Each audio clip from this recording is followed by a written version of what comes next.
सुरार्चितलिङ्गं निर्मलभासितशोभितलिङ्गम् जन्मज दुःखविनाशकलिङ्गं तत्प्रणमामि सदा शिवलिङ्गम्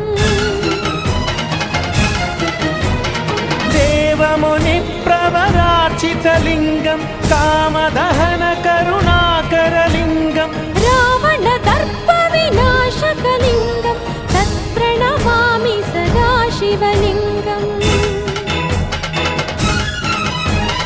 सर्वसुगन्धसुलेपितलिङ्गं बुद्धिविवर्धनकारणलिङ्गम् सिद्धसुरा